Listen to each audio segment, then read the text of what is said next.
اور حال ہی کے اندر ہم نے دیکھا کہ فیلڈ مارشل کی قیادت کے اندر، آرمی چیف کی قیادت کے اندر ہم نے بھارت جو ہمارے سے 5 گنا بڑا ملک ہے، نہ صرف وہ عددی اعتبار سے بلکہ ٹیکنالوجی کے لحاظ سے اور باقی وسائل کے لحاظ سے بھی بڑا ہے، اس کو ہم نے ہرایا. تو یہ ہماری ایک آپ کہہ لیجیے کہ زبردست قسم کی جنگی حکمت عملی تھی، جو کہ پروون ایک سکسیسفل جو ہے وہ جنگی حکمت عملی ہے جو فیلڈ مارشل نے بنا کے آپ کو جتایا ہے. اور یہ باتیں صرف پاکستان میں تو ہو نہیں رہی ہیں کہ آپ کہیں کہ یہ جو صرف وہی مطالعہ پاکستان ہے اور یہ پاکستان میں ہو رہی ہیں، پاکستان کی میڈیا پہ ہو رہی ہیں، پاکستان کی افواج کر رہی ہے، پاکستان کی سویلین گورنمنٹ کر رہی ہے، یہ تو دنیا مان رہی ہے. وہ امریکہ جو خان صاحب کے دور کے اندر ہمارے پہ الزام تراشی کیا کرتا تھا کہ ہمارے پیسے کھا گئے اور ہمیں بٹرے کیا، وہ آج پاکستان کا نام لیے نہیں تھک رہے ہیں. بیک وقت کسی نے سوچا نہیں تھا کہ فارن پالیسی میں یہ ہو سکتا ہے کہ ایران اور سعودیہ، چین اور امریکہ بیک وقت پاکستان کے ساتھ سیٹ ہوں، وہ بھی ہو رہا ہے. تو یہ ایک بہترین جنگی حکمت عملی کے جو نتائج آ رہے ہیں اسی کے ثمرات ہیں. تو اس میں اگر فیلڈ مارشل کو یہ عہدہ دے بھی دیا جاتا ہے تو اس میں کوئی بات تو ہے نہیں. انہوں نے تو ثابت کیا ہے کہ وہ بیسٹ اسٹریٹجی بنا کے آپ کو جتانے والے ایک فیلڈ مارشل ہے، ایک آرمی جنرل ہے. تو ان کو اگر کوئی عہدہ دیا بھی جاتا ہے تو اس میں کوئی غلط چیز نہیں ہے. پہلی بات تو یہ ہوگی کہ آرٹیکل 243 میں یہ تمام چیزیں ہیں. اور دوسری بات یہ ہے کہ سویلین سپرمیسی کی آپ کیا باتیں کرتے ہیں، مطلب کیا سویلین سپرمیسی؟ میں آئیڈیلسٹک اور ریئلسٹک پکچر دو ڈیفرنٹ پکچر ہیں. ریئلسٹک جو آئیڈیلسٹک پکچر ہے اس کے اندر تو میں بھی یہ چاہوں گا، میرا دل آج بھی یہ کہتا ہے کہ بھائی سویلین سپرمیسی ہونی چاہیے، پارلیمنٹ جو ہے وہ امپاور ہونی چاہیے، پولیٹیکل سپیس ہونی چاہیے، فوج کا کردار کم ہونا چاہیے. لیکن یہ تمام چیزیں کیا ہمارے سویلین جو لیڈرز ہیں وہ تیار ہے کرنے کے لیے؟ بھئی جس نے آئین بنایا اس نے آئین بنا. اچھا یہ جو آپ کہہ لیجئے کہ ایک تمغہ یہ بھٹو صاحب کے پاس ہی ہے کہ انہوں نے آئین بنایا، قائد جمہوریت ذوالفقار علی بھٹو صاحب، لیکن اس کے ساتھ ہی وہ چیف مارشل ایڈمنسٹریٹر بھی ہے. وہیں پہ ہی جہاں پر وہ کانسٹیٹیوشن بنا رہے ہیں، ایک اسٹیٹ کا قیام دے رہے ہیں، ایک جمہوریت کا قیام دے رہے ہیں، وہیں پہ ہی اسٹیٹ ان اسٹیٹ کا عملی مظاہرہ بھٹو صاحب نے کیا کہ فیڈرل سیکورٹی فورس بنائی کہ میرے مقابلے میں اگر کوئی فوج بھی آتی ہے یا پولیس آتی ہے تو تم لوگوں نے ٹھوکنا ہے. بعد میں انہی کے سربراہ کی گواہی سے بھٹو صاحب پھانسی بھی چڑھے. ٹھیک ہے، بھٹو صاحب ایک نڈر لیڈر تھے. میں ان کی کوئی کریڈیبلٹی یا ان کی نڈر ہونے پہ یا ان کی ایک بہترین لیڈر ہونے کے اوپر سوال نہیں اٹھا رہا، لیکن جو انہوں نے غلطیاں کی ہیں وہ بھی سامنے لانا ضروری ہے. جب تک وہ حکومت میں رہے بھٹو صاحب نے کیا کیا؟ جتنی جو کانسٹیٹیوشن کے اندر جو ہے وہ ہیومن رائٹس کی اور آزادی صحافت کی اور باقی تمام چیزوں کی فریڈم کی باتیں تھی، وہ تمام انہوں نے کلوزز جو ہیں وہ معطل کر کے رکھی. ٹھیک ہے، یہ بھی بھٹو صاحب کا تو رہا امتیاز ہے.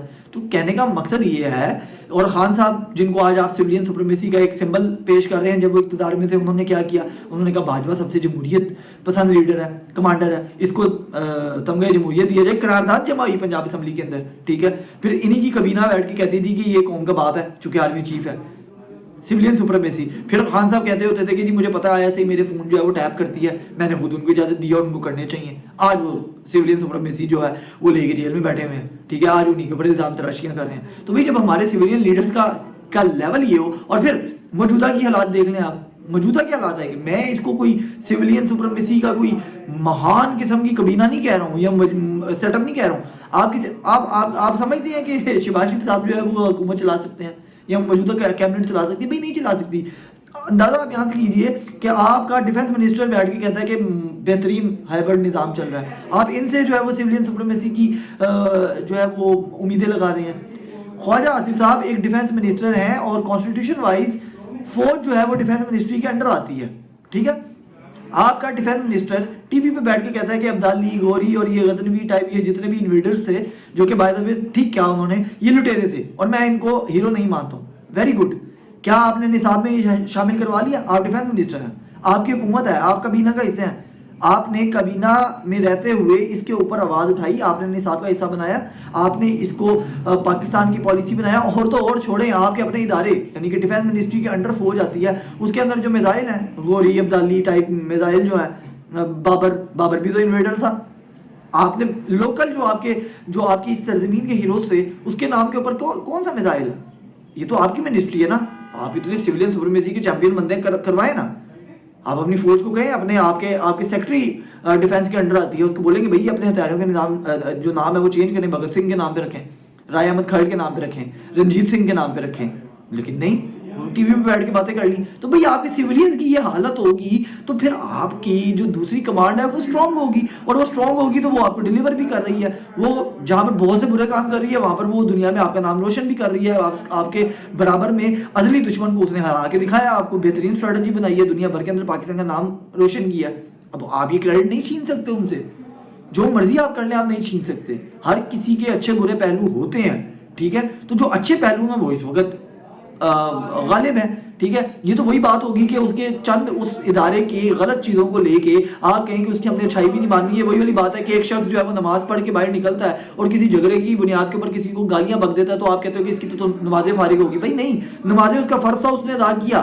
گالیاں دے رہا اس کا گناہ اس کو علیحدہ ملے گا. دونوں کو علیحدہ علیحدہ کر کے دیکھنا شروع کیجیے. تو آئیڈیلسٹک اور ریئلسٹک کے درمیان جو ہے وہ فرق کرنا بھی جو ہے نا وہ سمجھ لیں اور اس کو فرق کیجیے. اور اس وقت ریئلسٹک پکچر یہی ہے کہ سویلین سپرمیسی پاکستان کے اندر نہیں آ سکتی, نہ کبھی رہی ہے اور نہ ہی اس وقت موجود ہے. تو یہ حقیقت ہے, ہمیں یہ ماننا چاہیے, اور یہی نظام چل رہا ہے. اور یہ چیز ہم جیسے نوجوانوں کو سمجھ آ گئی ہے.